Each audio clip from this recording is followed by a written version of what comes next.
Bonjour à toutes et à tous, bienvenue dans le podcast La Sueur. Salut Big Rusty. J'espère que tu vas bien. On va parler de Tenshin Nasukawa versus Takeru. Donc ça s'est passé le week-end dernier.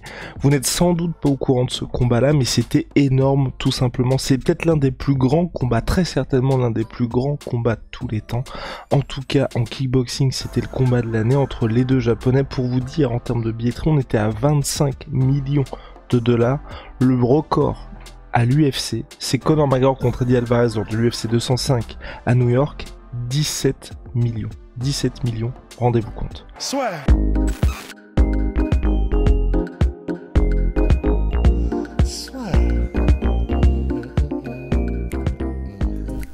Entre dans l'octogone avec Unibet. Qui sera le vainqueur du combat? En combien de rounds? Fais tes paris sur l'app numéro 1 et profite de 150 € offerts sur ton premier pari. Et donc oui, pour poursuivre du côté des chiffres, après on va un petit peu se concentrer sur ce qui s'est passé pour ce combat-là, qui était véritablement très important pour le kickboxing. Donc il y a eu 56 399 billets vendus, 59 000 personnes au total au Tokyo Dome, et surtout, et c'est ce qui est important, 500 000 pay-per-view vendus au Japon, ce qui est tout simplement énorme, et surtout pour un combat qui a mis des années à se faire, c'est encourageant parce que même si là aujourd'hui on sait que Tenshin Nasukawa va partir en boxe anglaise, le fait que ça a été un véritable succès financier, ça n'exclut pas une revanche down the road. En tout cas, c'est ce qu'on souhaiterait nous, parce que bon, sur le papier, moi aussi j'ai trouvé ça très surprenant que ça ne se dispute qu'en 3 rounds. Je sais pas ce que t'en as pensé toi, Rust. Bah, c'est clair, c'est-à-dire que pour quelque chose qui était attendu depuis littéralement 2015, c'est-à-dire que depuis 2015, en fait, Takeru et Tenshin, ce sont les deux prodiges qui sont dans des catégories de poids équivalentes et qui sont censés s'affronter. Et c'est vrai que pour quelque chose qui était autant anticipé, que ça se fasse que en 3 rounds ou 3 minutes, honnêtement, c'est presque un crime. Hein. Franchement, c'est terrible. Donc, déception, évidemment, oui, parce que c'était aussi court. Après, c'était action non-stop ou presque sur les 3 rounds. Il y a même eu un knockdown de Tenshin au premier. Mais effectivement, c'est dommage que ça se fasse entre guillemets aussi tard, même si ça allait, parce que Tenshin a 23 ans et Takeru en a 30, donc ils sont pas, tu vois, c'est pas comme c'est pas Pacquiao Mayweather où ça s'est fait vraiment beaucoup trop tard, donc ça allait. Mais c'est dommage que ça ne se fasse que maintenant, mais c'est parce qu'il y a eu énormément de tension entre les différentes promotions, parce que du coup le père de Tenshin, c'est aussi celui qui gère le Rise. Il y avait des problèmes avec le K1, ça pouvait se faire que sous certaines bannières, celle du Rising, etc. Enfin, c'était un petit peu le bordel, mais c'était vraiment un truc de ouf. Hein. C'est-à-dire que c'est Tenshin, s'il disait, là, en gros, au Rising, à un moment donné, il a dit en direct, et il a bien fait, il a bien demandé avant le Rising, ce sera bien en direct, ok. Et du coup, après un combat qu'il a gagné au Rising, quand il a su que c'était en direct et qu'on pourrait pas le cutter, et en gros, il a dit, moi, je suis chaud pour Takeru, est-ce que vous êtes chaud pour Takeru? Et tout le public a fait, ouais. Mais sauf qu'en fait, comme il y a énormément de problèmes entre les promotions et que ça se tire dans les pattes depuis des années, il y a même du coup le K1 qui a traîné en justice Tenshin et son père en mode mais vous avez pas le droit de faire ça, c'est déloyal, parce que en gros du coup il fallait que tout le monde voulait le combat, mais comme tout le monde savait que ça allait faire un bif monstrueux, tout le monde tirait la couverture à soi en fait. Donc on peut presque s'estimer déjà heureux que le combat ait eu lieu. Bon, c'est déjà ça. Il a eu lieu, il a tenu toutes ses promesses, mais c'est vrai que c'est dommage que ça n'a été qu'en 3 rounds, surtout quand on sait qu'effectivement, comme on l'a vu par exemple avec Rodtang contre Tenshin, c'est intéressant aussi quand ça va dans les rounds un peu plus en eau profonde. Mais voilà. Maintenant, est-ce que du coup, tu veux qu'on fasse un récapitulatif du coup de pourquoi est-ce que c'était presque le combat de la destinée en kickboxing? Ouais, carrément. Et puis juste dernier point au niveau des là. chiffres, c'est qu'on était à 2,5 millions de dollars minimum de salaire garanti pour chaque athlète. Donc là, ça vous permet aussi de vous rendre compte de l'importance qu'avait ce combat-là. Ce qui est quand même dingue, c'est que on n'a pas l'impression que ça ait dépassé les frontières japonaises, alors que, ok, faut être un fan un petit peu hardcore, mais c'était quand même très important. Mais c'est ça qui est fascinant en fait avec le Japon, et j'ai l'impression qu'on peut aussi parler un petit peu comme ça de la Corée du Sud, un petit peu moins forte raison, parce que disons eux par rapport au MMA, c'est surtout ça, ils ont le Road FC, mais c'est pas du tout aussi médiatiquement éclatant, mais dans le sens où leurs stars, les stars sud-coréennes, sont vraiment des méga stars en Corée du Sud, et vraiment ils sont gigantesques. Genre Korean Zombie et Do Choi en Corée du Sud, ce sont des giga stars quoi. Et au Japon, ce qui est bien, c'est qu'effectivement ça, ce combat-là qui était donc appelé The Match, c'était ça la dénomination officielle. Bah, effectivement, on en a quasiment pas entendu parler autre part dans le monde, mais c'est pas grave en fait, parce que le Japon se suffit à lui-même. C'est tellement un. Oui, ça ne se passe qu'au Japon, mais le Japon est tellement énorme, c'est-à-dire que bah, déjà ils sont, je sais plus combien, 100 millions, un truc comme ça, peut-être 80 millions, je sais plus. Et c'est vraiment un pays qui a cette culture martiale-là. Donc, tu vois, bah, le nombre de pay-per-view vendus prouve qu'ils n'ont même pas besoin d'aller voir ailleurs pour que ce soit des dingueries absolues en termes de chiffres. Donc, en fait, oui, c'est dommage dans le sens où nous, occidentaux, on n'en a pas entendu plus parler, parce que ça aurait été vraiment bien qu'il y ait une plus grosse hype, ça aurait été bien que tous les comment dire, que tous les gros médias, même américains, en parlent, etc. Mais bon, ce sont deux Japonais, ce sont des petits poids, ça se passe au Japon et dans un sport qui n'est pas forcément le plus médiatisé. Donc, on ne pouvait pas non plus en espérer beaucoup. Pourquoi est-ce que ce choc était si important? Eh ben, parce que les deux protagonistes sont, tu vois, c'est vraiment Sangoku et Vegeta. C'est-à-dire que depuis 10 piges, en gros, il y a deux combattants dans les catégories, en gros, en moins de 60. C'est-à-dire que ça peut être moins 55, moins 58, moins de 60, parce qu'ils ont fait un petit peu, ils ont bougé un petit peu dans ces catégories-là. Depuis genre environ 2015, il y a deux combattants au Japon qui sont la tête et les épaules au-dessus du reste de la planète. Mais vraiment de la planète. Ce sont deux monstres qui éclatent tout le monde. Et en fait, depuis 2015, alors que Tenshin avait 17 ans en 2015, ben, ils s'appellent l'un l'autre parce que du coup, comme ils démontent tout le monde à côté de la concurrence, ben, en fait, à un moment donné, tout le monde a envie de voir, ok, mais s'il y a ces deux-là et le reste du monde, ben, qu'est-ce que ça donne l'un contre l'autre, en fait?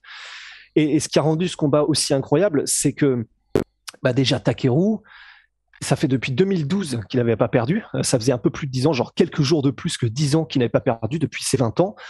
Il a vraiment rasé la catégorie. Au pound for pound, c'était lui le chef.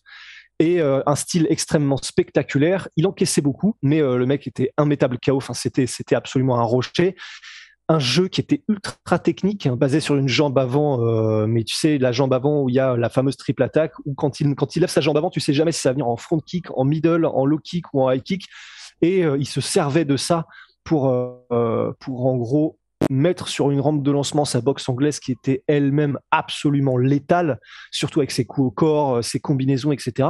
Donc ça, c'est Takeru qui était un combattant ultra spectaculaire qui, grosso modo, voilà, était vraiment sans aucun conteste au-dessus de tout le monde dans les catégories de moins de 60. Et à côté, en fait, avait vraiment le prodige. Tenshin Nasukawa, c'est un gars, à 15 ans, il est passé pro. Et avant ça, son record amateur, c'est 105 victoires, 5 défaites et je crois que c'est une égalité.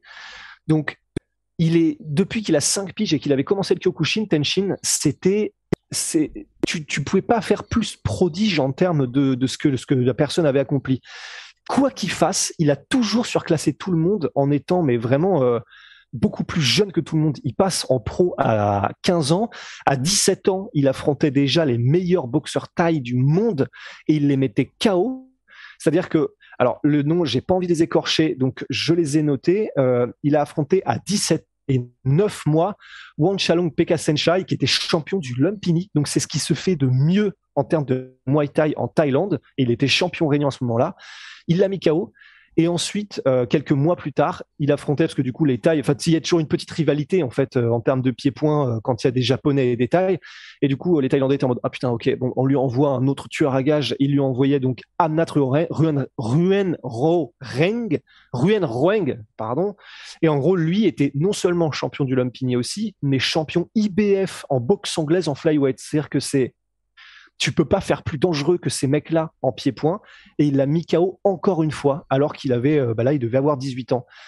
Il a un record en pied-point de, maintenant qu'il a battu Takeru, de 44-0, Tenshin, et à 23 ans. C'est-à-dire que ces accomplissements, ça n'a presque aucun sens. C'est presque du jamais vu, en fait, en termes de, comment est-ce qu'on pourrait dire, parce que je vais pas réutiliser le mot prodige à chaque fois, tu vois, mais il était tellement précoce dans tout ce qu'il faisait que bah, il en est arrivé à prendre sa retraite du kickboxing à 44-0 à 23 ans, dont 30 KO, et parce qu'il a juste fait le tour du game, en fait. Et donc, pour revenir à Takeru versus Tenshin, maintenant qu'on vous a présenté les deux, Bah, je pense que du coup là vous pouvez prendre la mesure, et en plus maintenant qu'on vous a dit du coup que au Japon, ben même les combattants étrangers qui avaient beaucoup de succès, qui étaient spectaculaires au Japon, devenaient des demi-dieux. Bah, vous imaginez des mecs du cru. Donc Tenshin et Takeru, ils sont vus, mais comme presque, enfin c'est, je vais pas dire des divinités effectivement, mais c'était vraiment des giga stars qui étaient les meilleurs au monde. Donc pas que du Japon, tu vois, les meilleurs au monde dans leur domaine. Et on attendait le choc du coup depuis 2015, et c'est pour ça que c'était attendu, mais comme l'était pour le monde occidental en général, Mayweather-Pacquiao, sauf que lui, il a eu lieu trop tard, quoi. Et ce qui est important de dire aussi, c'est qu'il y a eu le combat Tenshin contre Mayweather. On a beaucoup, j'ai vu dans les posts qu'on a fait, qui étaient en mode, c'est pas lui qui avait perdu contre Mayweather. Bon, c'était pas sa discipline. Face à un Mayweather qui pesait 20 kilos de plus et qui est l'un des plus grands de tous les temps en boxe anglaise, donc forcément très compliqué pour Tenshin Nasukawa. C'était des conditions qui étaient pas du tout simples pour lui. Il y avait même pas eu de pesée, pour vous dire, lors de l'événement. Ouais. Concernant le combat en lui-même, donc il y a eu un knockdown qui a pesé très lourd dans la balance, n'est-ce pas, Big Rusty? Ouais, un knockdown, un superbe contre de Tenshin. Mais en fait, c'est vrai que dans l'ensemble, c'est... En réalité, même si ça fait un peu chier de le dire, parce que du coup, on a vendu le choc, mais en réalité, les gens qui avaient suivi un petit peu le combat de près se doutaient de la manière dont ça allait se passer, dans le sens où Tenshin est gaucher et ultra dynamique en anglaise et avec des excellents déplacements. Et comme on a, en fait, lui n'est pas gaucher, il est orthodoxe, Takeru, et comme on a parlé de sa jambe avant qui était une de ses armes de prédilection, en fait, quand vous avez des gardes inversés, quelqu'un qui utilise beaucoup sa jambe avant, c'est beaucoup plus compliqué parce que la cible, si c'est les front kicks pour le corps, etc., en fait, c'est comme la garde est inversée, vous pouvez pas taper aussi facilement dans le bide, vous pouvez pas taper aussi facilement à la tête parce que c'est pas comment dire, c'est pas le côté le plus pratique lorsque vous êtes le kicker de jambe avant et que c'est une garde inversée. Et on avait vu déjà avant ça, j'ai oublié le nom de l'adversaire, mais Takeru avait déjà affronté un gaucher qui avait un petit peu le même genre de compétences que Tenshin. Il avait galéré de ouf avant de réussir à le mettre KO, mais avant de réussir à le mettre KO, il avait salement galéré parce que ce style ne... On dit souvent que ce sont les styles qui font les combats. Bah, celui-là, c'était genre le pire style possible pour Takeru. Et c'était exactement le genre de posture et le genre de compétences que possédait Tenshin. Donc, il y avait moyen que Takeru mette KO Tenshin, bien sûr, mais bon, ceux qui voyaient un petit peu, ceux qui connaissaient un petit peu les profils des deux, se doutaient que Tenshin allait probablement réussir à dépasser techniquement Takeru, et c'est ce qui s'est passé. Ben voilà, Big Rusty, merci beaucoup. On se retrouve très très vite pour de nouvelles aventures. Big shout out à ma sweet pea, ma sweet protein, moins 39% sur tout my protein avec le code la sueur. See ya.